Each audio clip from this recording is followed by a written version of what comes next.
Buenas noches, chicas, ¿cómo están? Esta noche entonces vamos a ver dos temas que pues es importante también que ustedes manejen. Uno es el tema de todo lo de medicamentos, pues que es importante que ustedes sepan unas cosas muy importantes. Y el tema de líquidos, el control de líquidos, pues porque es algo que ustedes van a hacer en su día a día cuando ya estén trabajando en las diferentes instituciones. Entonces, vamos a empezar con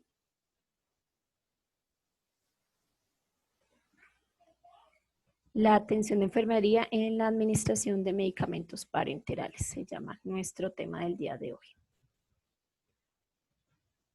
Bueno.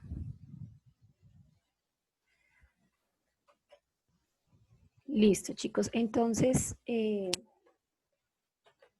bueno, ¿qué es importante del tema de manejo de medicamentos? Pues que ustedes conozcan, digamos que uno de los objetivos de colocar este tema es que ustedes que están en el día a día en el cuidado del paciente, pues es importante que conozcan lo relacionado con la administración segura de medicamentos.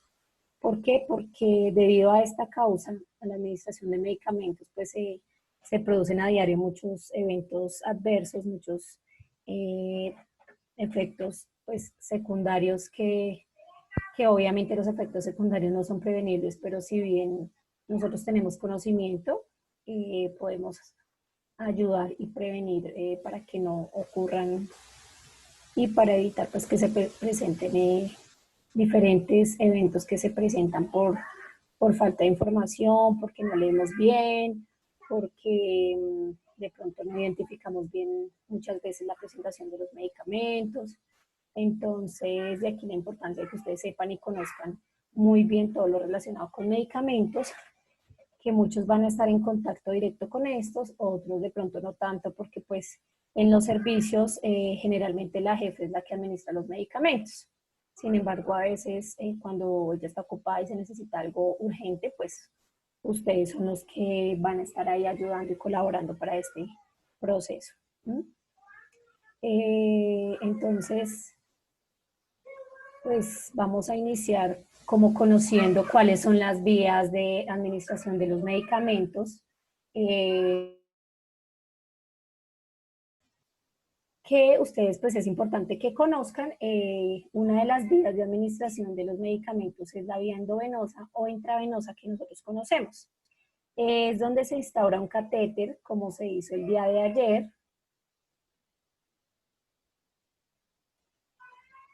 Bueno, perdonen el ruido que hoy el niño está como alborotado. Vía intravenosa, entonces como ustedes lo vieron el día de ayer, que es donde se instala un catéter intravenoso, donde se canaliza al paciente y por medio de este y de un equipo, ya sea un equipo de infusión o un tapón heparinizado que se coloque, es por donde vamos a suministrar el medicamento. Entonces esta vía se llama endovenosa o intravenosa. Se puede llamar de cualquiera de las dos maneras. Buenas noches, Jefferson, José, Karen, Vivian, los que llegaron. Hola, profe, buenas noches. Buenas noches. Bueno, chicos, estamos para los chicos que acaban de llegar, estamos viendo hoy el tema de administración de medicamentos y vamos a ver lo de control de líquidos, ¿listo?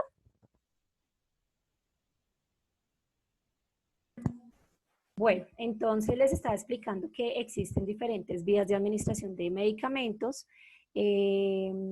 corporales y esta son una vía intravenosa donde se instaura el catéter, por medio de este se va a hacer el paso de la administración de medicamento. Medicamento, pues por este medio el medicamento va directamente al torrente sanguíneo, pues a través de la punción venosa.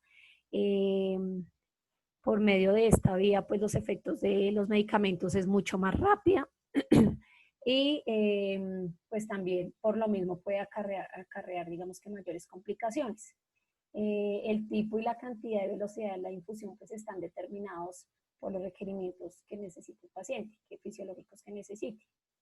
En esta podemos encontrar pues vía de administración directa, que es cuando se administra un medicamento directamente en bolo, cuando nos dicen el médico que le pasemos un bolo al paciente, entonces se administra, digamos, no sé, un medicamento que no es tan fuerte, que puede pasarse diluido, digamos, la ranitidina, que ayuda a proteger la mucosa gástrica, entonces ese es un medicamento que se puede pasar de manera directa, y otros medicamentos que pueden ser intermitentes, que hay que diluirlos en la solución y se pasa en un tiempo determinado, ¿no? Y como los antibióticos, que hay que pasarlos pues en un tiempo mucho más prolongado, entre 1 hora, 30 minutos y 1 hora. Para este tipo de medicamentos nosotros usamos pues el equipo de venoclisis, que es el que ustedes observan en la imagen, que va conectado al catéter, y se usa igualmente cuando el paciente tiene que administrársele medicamentos por horario, se usa una botellita donde se pone el medicamento que se llama Buretrol, y este va conectado a los líquidos. Estos son como el equipo que se usa cuando se va a hacer una administración de medicamento intravenoso. Otra vía de administración que tenemos es la intramuscular.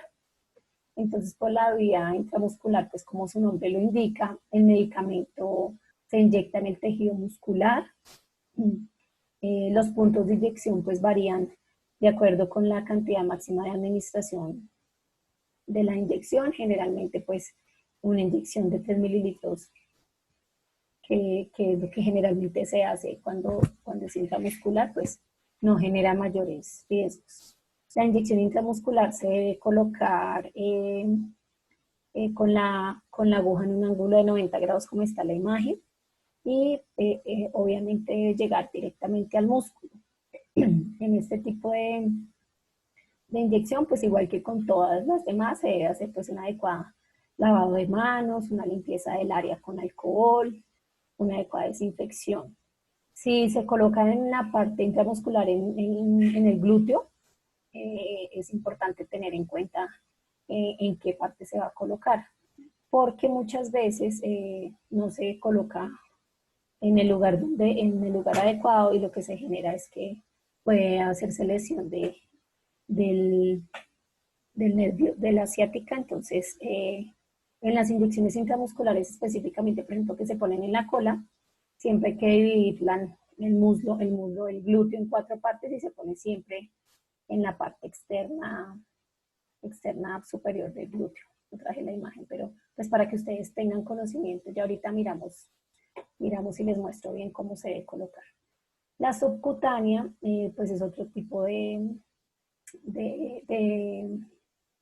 inyección que se debe administrar en el tejido, pues, conjuntivo de la piel, entonces en la parte más, en el tejido graso, y se debe colocar la aguja en un ángulo, como lo ven en la imagen, de 45 grados. No se debe colocar ni muy recta, ni en 90 grados, ni muy caída como la intradérmica, sino como se observa la imagen. Por ejemplo, los medicamentos que se ponen así son los que vienen con una aguja muy delgadita, y pues generalmente el paciente no siente mucha molestia con este tipo de inyección. Lo que uno busca es que tenga buen tejido adiposo donde se le va a colocar, eso sí es como importante. Por ejemplo, todo lo que son heparinas, todo lo que son anticoagulantes, se colocan generalmente por vía subcutánea. Y la vía intradérmica, que se inyecta en la dermis, como está la imagen, que ustedes ven casi que la agujita se alcanza a notar ahí en la piel. La cantidad suele ser muy pequeña en este tipo de administración, no más de 0.1 mililitro. Generalmente esto se hace, por ejemplo, cuando se va a hacer la prueba de penicilina, se hace así, con una inyección intradérmica para mirar si el paciente es alérgico o no. La absorción obviamente es más lenta por este medio, y debe aparecer una ampollita, así como se ve en la imagen, o una ronchita. Este tipo de medicamento, por ejemplo, se coloca a los recién nacidos la vacuna BCG, que es la que se coloca acá, que casi a todos nos queda la marca de esa vacuna. Entonces esa es una de las inyecciones intradérmicas que se coloca, pues como Como en el caso de la administración, de la canalización y acceso venoso, también pues hay que conocer, hay que tener como, nosotros debemos tener claro un proceso de atención y es conocer al paciente y pues su estado clínico antes de la administración de cualquier medicamento, qué diagnóstico tiene, también indagar al paciente familia si el paciente no está en capacidad de responder sobre los antecedentes médicos que pueda tener. Siempre que llega un paciente a los servicios, cualquier servicio que sea, siempre se le indaga sobre alergias que tenga los medicamentos. Es importantísimo esto tenerlo en cuenta y que se puede identificar cuando entramos a la habitación del paciente o que tenga una manilla especial donde identifiquemos que el paciente tiene alguna alergia a algún medicamento. Esto se hace en todos los servicios hoy en día por protocolo. Cuando ingresa el paciente a triage, se le indaga sobre el tipo de alergias y se le coloca o una manilla o en el cuarto se coloca algo que diga que el paciente tiene alguna alergia específica. Pues evaluar el conocimiento del paciente sobre la terapia que se le va a iniciar, el miedo, el temor, el manejo del dolor. Muchos pacientes saben perfectamente qué medicamentos son los que le van a poner porque ya de pronto vienen con un manejo crónico. Entonces a veces, no señorita, pero es que ese medicamento a mí me hace daño o yo soy alérgico. Bueno, son los que de pronto le dicen a uno ante cualquier cosa que pueda pasar. Para la administración de analgésicos se debe conocer pues, la percepción del propio paciente y tener en cuenta el llanto, la expresión facial y la postura. Muchas veces pues uno se da cuenta que realmente el paciente está con mucho dolor pues, por sus fases de dolor, ¿no? Se manejan también escalas del dolor donde pues, se le dice al paciente que de 1 a 10, siendo 10 el dolor más terrible que ha tenido en su vida en cuanto está el dolor. Porque hay muchos pacientes que ya, digamos, se acostumbran a que tienen que estar siempre con calmante y no es que siempre les duela, sino que ya es porque se acostumbran a que tengan que estarle poniendo calmante. Sin embargo, pues obviamente eso lo define también el médico y demás, pero pues para tener en cuenta que cuando de verdad nosotros vamos a un paciente que nos está diciendo que le duele, podamos tener la capacidad de percibir si realmente es así y poder encontrar una solución para administrar el medicamento. En el paciente se va a valorar por la presión arterial, explicar el procedimiento que se va a realizar, pues porque el paciente sedado escucha, siente y recuerda voces. Vemos que está en un estado donde todavía está en conexión con el exterior. Se debe valorar la piel para seleccionar el tipo de administración del medicamento en caso de subcutáneo o intradérmico, valorar el sitio de no función antes de la administración del medicamento, identificar signos de flebitis, que eso va muy, muy ligado a lo que vimos ayer, revisar la indicación de los medicamentos, diagnóstico. Entonces, por ejemplo, muchas veces ya uno termina conociendo tanto a los pacientes que uno ya sabe más o menos qué medicamentos tiene. Entonces, es importante que revisemos realmente si ese paciente sí tiene ordenado el medicamento que vamos a administrar o de pronto pudo presentarse una confusión. Entonces, este punto es importante. Bueno, dentro de la administración del medicamento hay algo que de pronto ustedes van a escuchar o han escuchado, bueno, que es muy importante, que se llaman los 5 correctos. Bueno, ya hoy en día lo han extendido a 10 correctos, pero estas son las 5 cosas que debemos siempre que vamos a administrar un medicamento, debemos siempre corroborar. Entonces se llaman los 5 correctos en la administración de medicamentos. Entonces, ¿qué debemos mirar en la administración de medicamentos? Primero, que sea el paciente correcto. ¿Qué vamos a verificar del paciente? Vamos a comprobar el nombre del medicamento a recibirlo en la farmacia, perdón, medicamento correcto. El nombre del medicamento al recibirlo en la farmacia, al tomarlo del carro de medicamentos, antes de prepararlo, antes de envasarlo y antes de inyectarlo. Entonces, corroborar una y mil veces que sea el medicamento correcto, comprobar la fecha de vencimiento, chicos, esto es importantísimo. importantísimo. No sé si ustedes supieron el caso bueno, que hubo hace poco de un niño que en vez de darle al Vendasol, creo que le dieron Tramal. Exacto. Entonces, ese es el tipo de errores que no pueden pasar. O sea, es inaceptable que por el afán nosotros no revisemos ese tipo de cosas. Eso no puede pasar, no puede ocurrir. Siempre hay que leer muy bien y hay que comprobar una y otra vez que sea el medicamento que realmente está ordenado, mirar que no esté vencido. Si existe alguna duda, si ustedes no están seguros, siempre hay que preguntar, corroborar con la jefe, corroborar con el médico, pero no administrar algo de lo que no estamos seguros. Si hay un medicamento que no está identificado, no sé, porque de pronto hay unas ampollas que vienen con el nombre del medicamento con papel, de pronto está deshecho, de pronto no se ve bien, bueno, algo así, tampoco lo administramos. Es decir, si no está bien identificado, no tenemos ahí el nombre del medicamento y no podemos corroborar que sea, no lo debemos administrar. Siempre hay que verificar las indicaciones de la solución diluyente. Muchas veces el medicamento trae especificado con qué tipo de líquido se puede administrar, porque hay medicamentos, por ejemplo, que son incompatibles con la dextrosa o con el lactato, entonces puede generar precipitación o pueden cristalizar el medicamento. Entonces, digamos que los medicamentos a veces traen el inserto que traen, ahí no se especifica con qué se puede diluir o con qué no se puede diluir. Eso es importantísimo. Esto también. He visto muchos casos de pacientes que en vez de colocarle, no sé, furosemida, le ponen adrenalina. ¿Por qué? Porque las ampollas son muy similares, son un color ámbar, cafecito.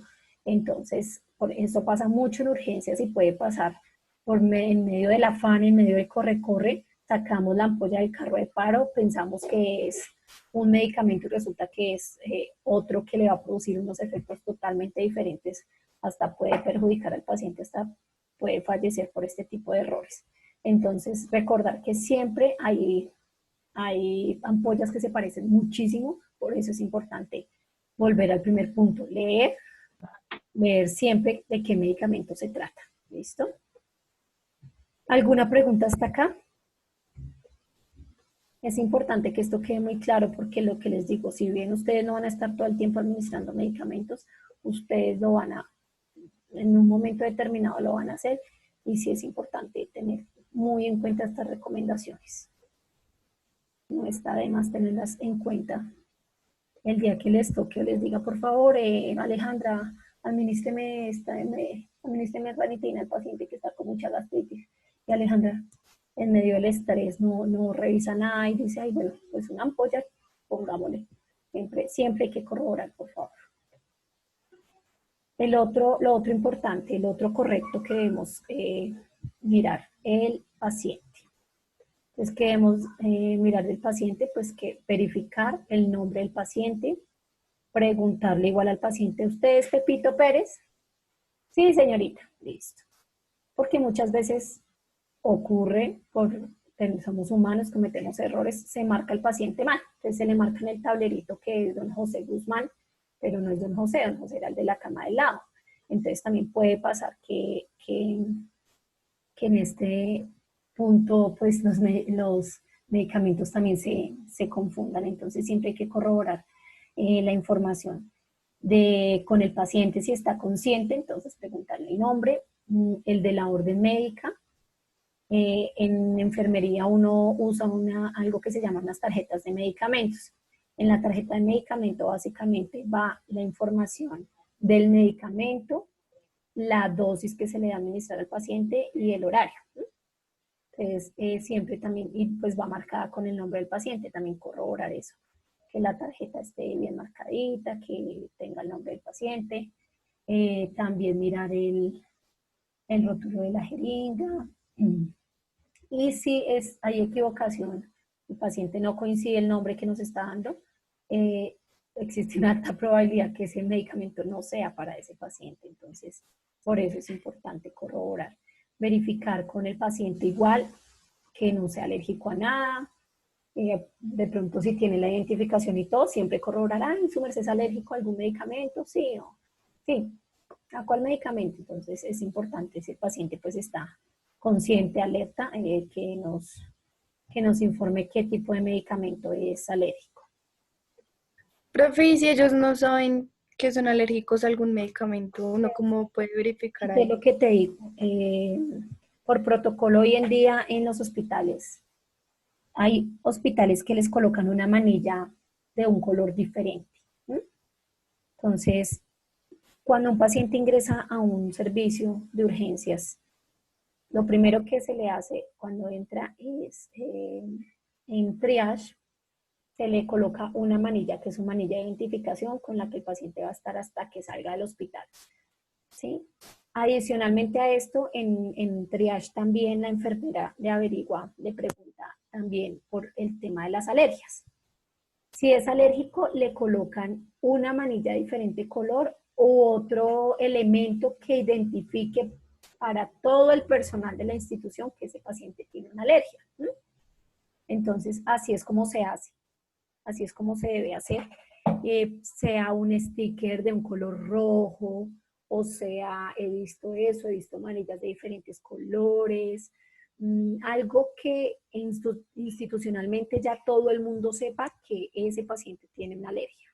Entonces, si el paciente no está consciente, nosotros le miramos la manillita siempre, miramos que no tenga manilla de otro color o que no tenga un sticker que nos esté diciendo que es alérgico. Pero si el paciente está despierto y consciente, pues le preguntamos, pero si no es con eso, siempre tiene que ser identificado. O sea, eso es, mejor dicho, imparitable que el paciente no esté identificado si tiene alguna alergia. ¿Listo?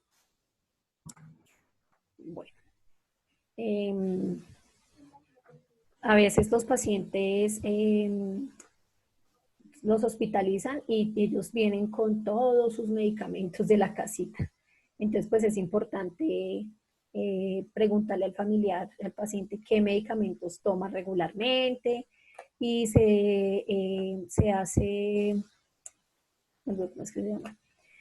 Un proceso por medio del cual se le van a seguir administrando sus medicamentos, pero se lo administra es la parte de enfermería la que le va a seguir administrando sus medicamentos que de por sí él ya toma crónicamente.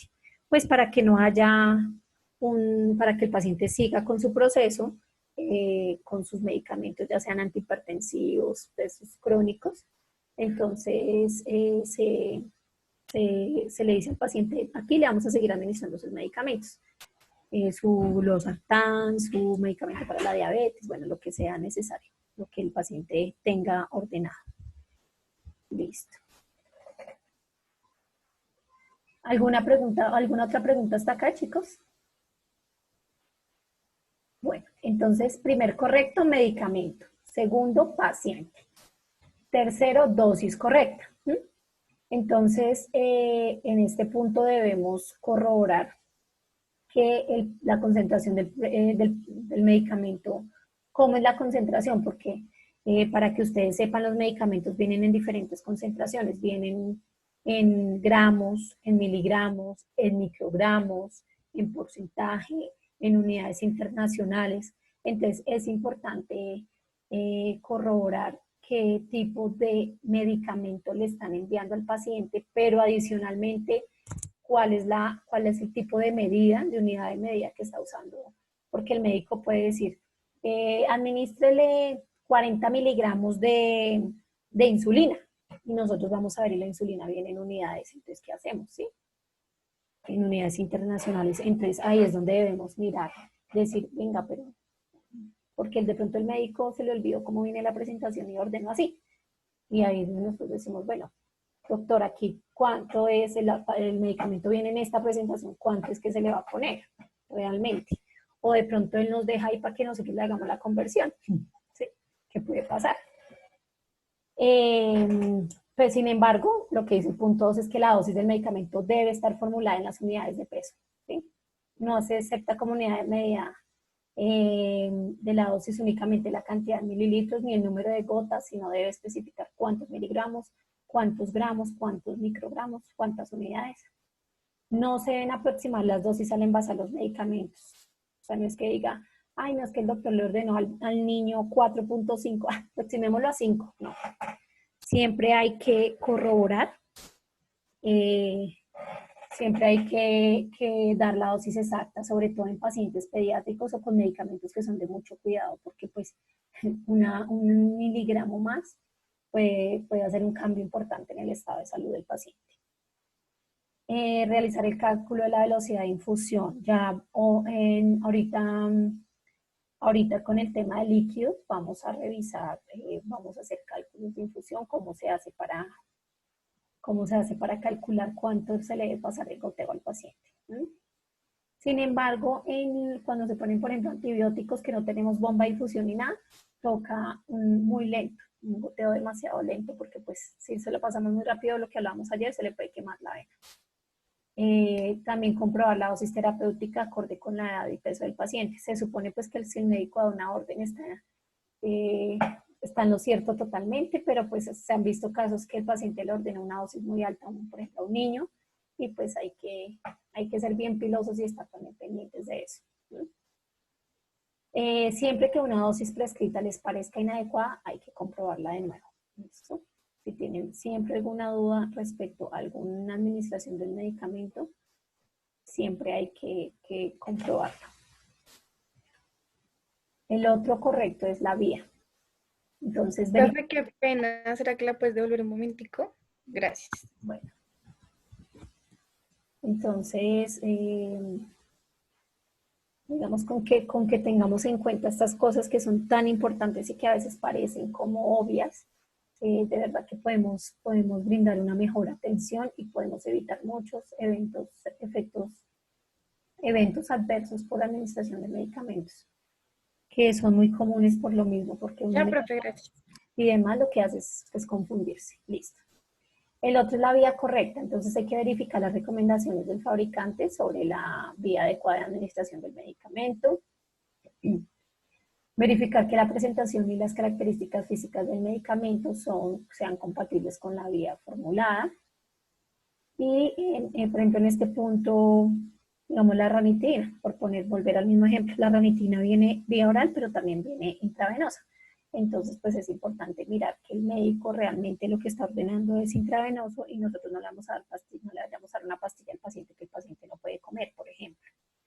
Entonces, es importante corroborar y mirar que realmente lo que se está ordenando, si es vía oral, pues que realmente sea vía oral, que si es intravenosa sea lo que vayamos a administrar. Si la vía de administración no aparece en la prescripción, siempre hay que consultarlo con la jefe, con el médico, porque a veces colocan omeprazol, Tante, y ellos asumen que uno diría, pues debe ser oral, ¿no? Pero no, a veces de pronto ordenan goteos de omeprazol porque el paciente con el oral no le ha funcionado, entonces ordenan intravenoso y pues ellos asumen o presumen que uno sabe, que uno tiene que saber, pero lo que les decía aquel día, chicos, lo que no está escrito no es válido. Si el médico a mí no me escribe, no me da una fórmula por escrito, una orden médica, no lo hagamos. No lo hagamos hasta que no esté escrito en historia clínica, porque también se han presentado muchos casos de médicos que dan una orden así verbal y le dicen, ay, vaya, mijita, póngale a este paciente tal medicamento, y se lo ponen y el paciente presenta una reacción o pasa algo, después él se va a lavar las manos y va a decir, ah, no, pero mire, no está escrito por ningún lado, entonces, por favor, nunca vayan a hacer eso. Siempre que el médico les diga, ay, colóquele tal cosa, doctor, me lo deja por favor en la orden médica, me lo deja por escrito. O sea, si suene que digan, uy, estaba así, es grosera, pero es que no tengo tiempo, doctor, por favor. Digamos que usted sabe que ese es el protocolo. Pues siempre hay que ser en esos muy acuciosos y muy juiciosos y muy precavidos, porque casos también se ven al respecto de administración de medicamentos que no están en orden médica escrita. ¿Ya puedo cambiar, chicos? ¿Ha quedado todo claro hasta acá? Pues este es un tema más, digamos que nos compete muchísimo porque ya vamos a estar ahí metidos más de cabeza. Bueno, la hora correcta, entonces la frecuencia de administración pues permite alcanzar y mantener los niveles terapéuticos, ¿sí? Siempre hay que elegir una hora que pues sea cómoda para el paciente y pueda aumentar la adherencia al tratamiento. Es importante, pues, por ejemplo, uno que es el que le organiza los horarios al paciente. Por ejemplo, si el paciente tiene un horario de cada 8 horas, tratar de dejarle los horarios que no tengamos que despertarlo en la madrugada para darle el medicamento. Por ejemplo, se le puede dejar un horario de 6 de la mañana, 2 de la tarde y 10 de la noche. ¿Sí? Algo que le permite al paciente descansar en la noche y que no nos toque interrumpirlo para darle una PEPA, para darle un medicamento oral. Entonces, pues sí es importante tener en cuenta mucho el tema del horario. Además, porque nos ayudan a, nos ayudan a organizar las demás actividades para asegurar continuidad. El estándar aceptado de oportunidad en la administración de medicamentos es más o menos de 30 minutos de la hora fijada. ¿Qué significa esto? Que a veces obviamente, digamos, si el medicamento está para las 2 de la tarde y uno empieza pues por la habitación número 1 en orden. ¿Cuánto se puede tardar uno mientras llega a la habitación número 15? Pues más o menos media hora. Entonces el paciente empieza, es que mire, el medicamento era a las 2 de la tarde y mire, ya son las 2:20, entonces mi medicamento, entonces a esto se refiere con que más o menos un lapso de 30 minutos, porque pues todos a las 2 de la tarde la misma persona no puede estar en todas las habitaciones poniéndole medicamento al paciente. Entonces esto hay que tenerlo muy en cuenta. ¿Sí? Y que a veces de pronto, por ejemplo, no sé, Jefferson esté con un paciente y el paciente, mire, hágame un favor, es que no me han puesto el medicamento a las 2, entonces que Jefferson le diga, sí, sí, señor Pablo, lo que pasa es que ya la jefe empezó a poner los medicamentos, ya viene para acá, que ustedes también como que ayuden a calmar a esos pacientes, porque hay pacientes que son muy demandantes y ellos quieren que si el medicamento es a las 2, a más tardar a las 2 y uno se lo estén colocando y pues es imposible realmente, ¿listo? Se recomienda el uso de horario militar para no confundir el día con la noche. Entonces, después de las 12 del día, colocar hora militar a las 14, a las 16. Generalmente se usan los medicamentos que se ponen en hora pares, como para que ustedes los tengan en cuenta. 6, 8, 10, 12, 14, 16, 18, 20, 22. ¿Sí? Y ahí se acomodan de acuerdo a los horarios. Hay medicamentos que son cada 12 horas, hay otros que son cada 8 horas, hay otros que son... Si, por ejemplo, un paciente tiene un medicamento tomado a las, digamos, a las 2 de la tarde y también tiene una dosis de un medicamento al día que es subcutáneo, pues le podemos acomodar para cuando le vayamos a dar su medicamento oral, de una vez le coloquemos el medicamento subcutáneo. Entonces, también es como jugar un poquito con eso y mirar y acomodarle los horarios al paciente de tal manera que él también pueda descansar y no estar molestándolo cada ratico. ¿Alguna duda hasta acá, chicos?